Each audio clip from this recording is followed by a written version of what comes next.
amigos, buenas tardes, gracias por dejarme entrar a vuestros hogares, gracias por darnos la oportunidad y la posibilidad de hacer llegar un poquito un mensaje.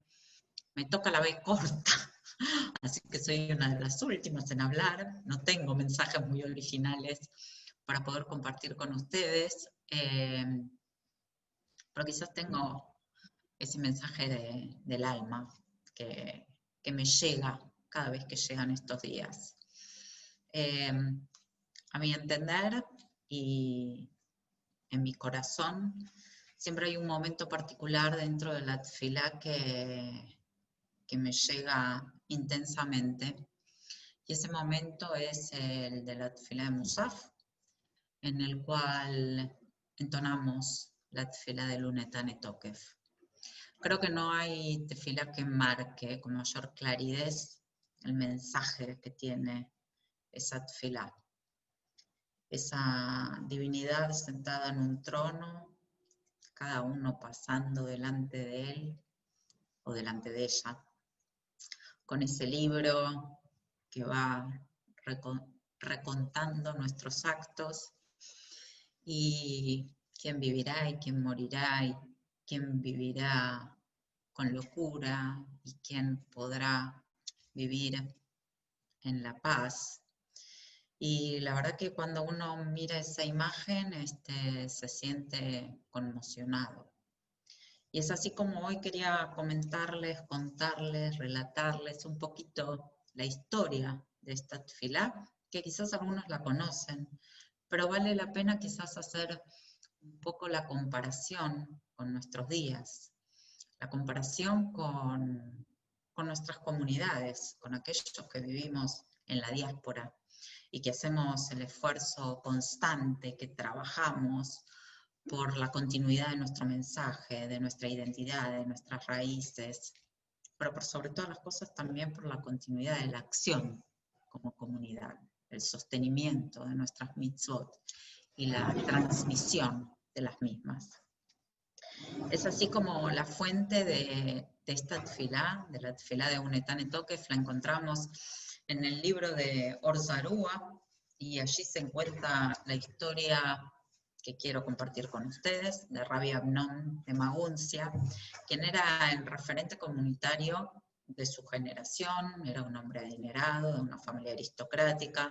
Se dice que también era buen mozo, no conozco fotos, pero se dice eso. Y se cuenta que los nobles y los funcionarios de la ciudad en la cual vivía trataban constantemente de intimidarlo repetidas veces a que abrace la fe cristiana, a que se convierta. Pero él, obviamente, se rehusaba a escucharlos, lo molestaban constantemente y en sus intentos para que aceptase la propuesta, el arzobispado local comenzó a ejercer una fuerte presión. Exasperado, quizás por el constante acoso que recibía, y en un intento para escapar de las repetidas solicitudes que le hacían, dijo en algún momento, bueno, aguanten un poquito. Me gustaría deliberar este asunto por 3 días y quizás dé mi respuesta. Estaba claro que no tenía intenciones en hacerlo y que la respuesta fue una manera de calmar los ánimos, de sacárselos de encima y de no escucharlos. Sin embargo, en esa misma respuesta, él solo se dio cuenta que quizás podía ser mal interpretada, que quizás podían haber entendido que existía la posibilidad de que decida cambiar su fe, y automáticamente lo invadió una culpa tremenda. Volvió a su casa perturbado, dolido, invadido por ese sentimiento de culpa. Dejó de comer, dejó de beber. Los que estaban cerca suyo trataron de apaciguarlo, de consolarlo, de tranquilizarlo en el tormento. Y al tercer día, obviamente, con su corazón oprimido, angustiado y ansioso, sabía que iba a ser llamado por el gobernante. Y así fue. Se rehusó a ir, por lo que el gobernante mandó una comitiva que lo vaya a buscar.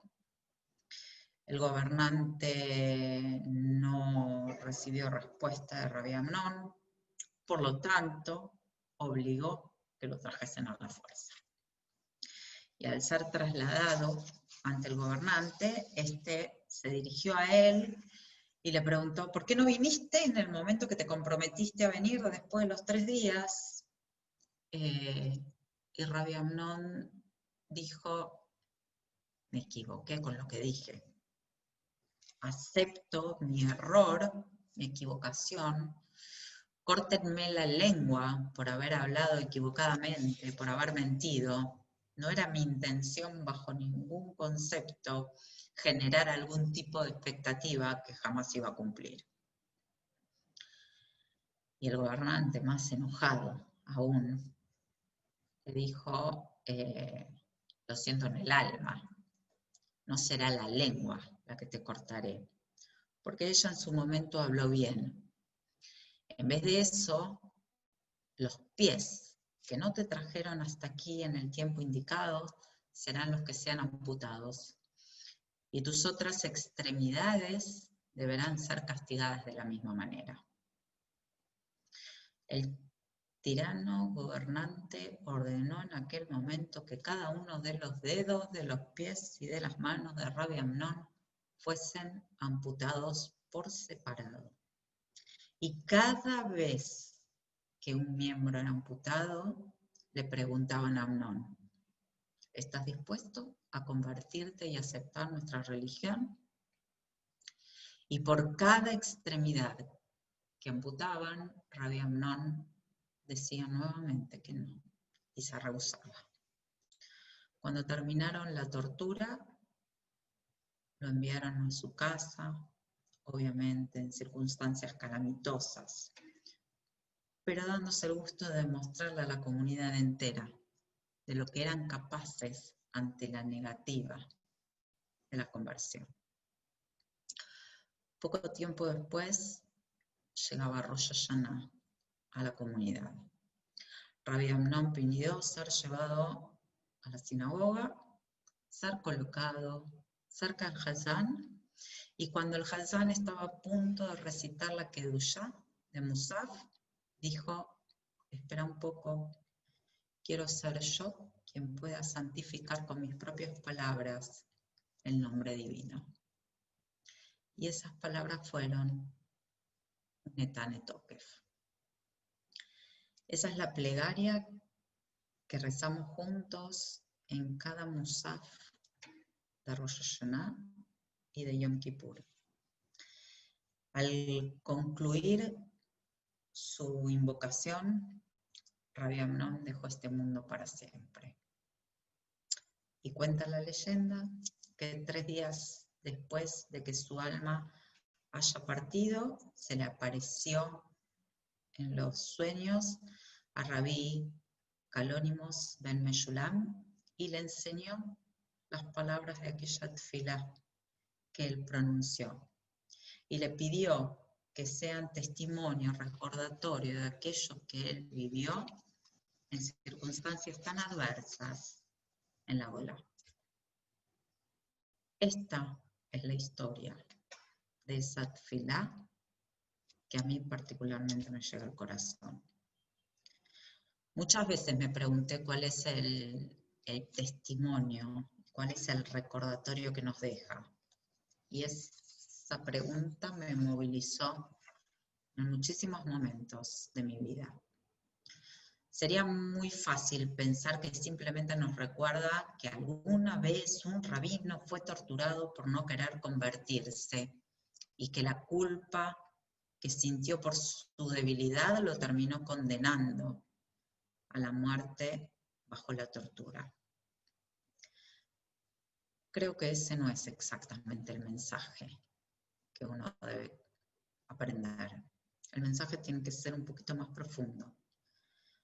Y creo que ese mensaje tiene que llegar a nuestros días, para aquellos que vivimos en la Golá, que trabajamos por fortalecer la tradición de Israel, por ahondar en nuestras raíces, por dejar un mensaje en las generaciones venideras y por sostener y ser comprometidos y responsables de lo que hemos recibido.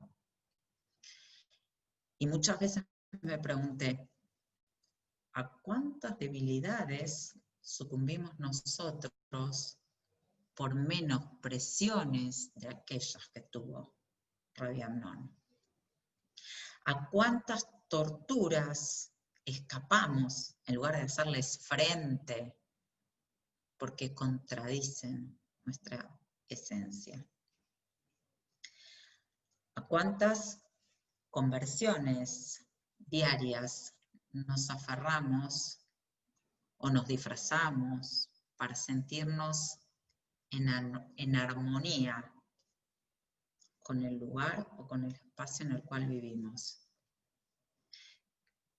¿Quiénes o a quiénes pondríamos como los gobernantes en nuestras épocas y quiénes permanecerían fieles a su tradición y a sus principios en nuestros días? Pienso que no se equivocaba Rabbi Amnón cuando decía que este era el mensaje claro que nosotros teníamos que sostener y mantener en la diáspora. Un mensaje con el cual creo que convivimos y nos confrontamos en la cotidianeidad.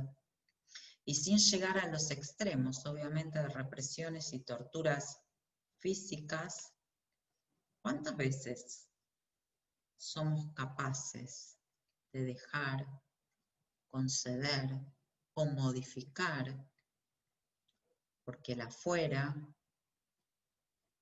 así me lo permite, porque el afuera me gusta más que lo que se vive adentro, o porque el afuera no me exige que sostenga de la misma manera mi tradición, mis principios o mis valores? ¿Quiénes son los que muchas veces no pueden, no quieren, no tienen tiempo para participar, para estar, para construir una Keilah? ¿Quiénes son los que prefieren dejar de lado las herramientas, dejar de lado las creencias, dejar de lado sus convicciones, simplemente porque a veces no están de moda? Son muchos los ejemplos que uno podría dar en nuestros días y en nuestras vidas, y sin ser crítica con ninguna de las elecciones personales, simplemente mostrarnos y mostrarles cuántas concesiones a veces hacemos por conversiones de todos los días, por las cuales no recibimos obviamente ninguna condena física, pero sí muchas veces estamos al borde de amputaciones ideológicas, de amputaciones y quebraduras fuertes del mensaje milenario, del mensaje eterno que recibimos y que nos comprometemos a dar. A veces disociamos entre lo que declaramos y lo que mostramos.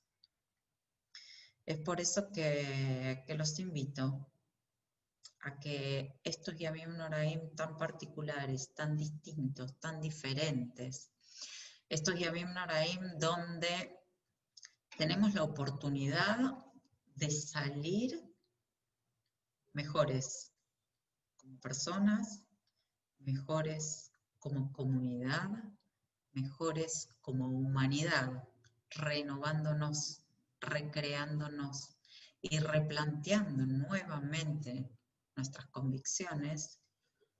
Hagamos el intento de mostrarnos que las palabras de Rabbi Amnón aún suenan y nos movilizan por dentro.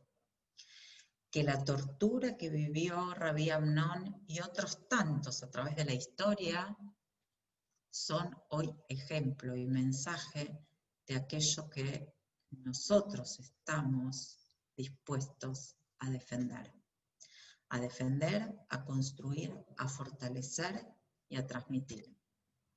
Vale la pena entonces encontrarnos en la tefilá de Musaf, ante la tefilá de un Netane Tokef, frente al trono divino, abriendo nuestro libro y escribiendo nosotros nuestra propia historia, aquella que evidencia que traemos nuestras mejores acciones, que traemos los frutos más bellos, y que podemos rever y que podemos reevaluar y que nos podemos rediagnosticar para poder crear una comunidad más creativa, más brillante, más lúcida y con más fuerza para sostener este mensaje de luz.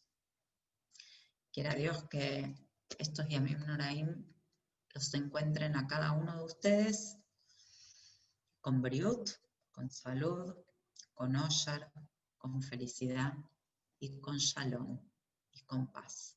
Shana Tova Umetuka Lekulam.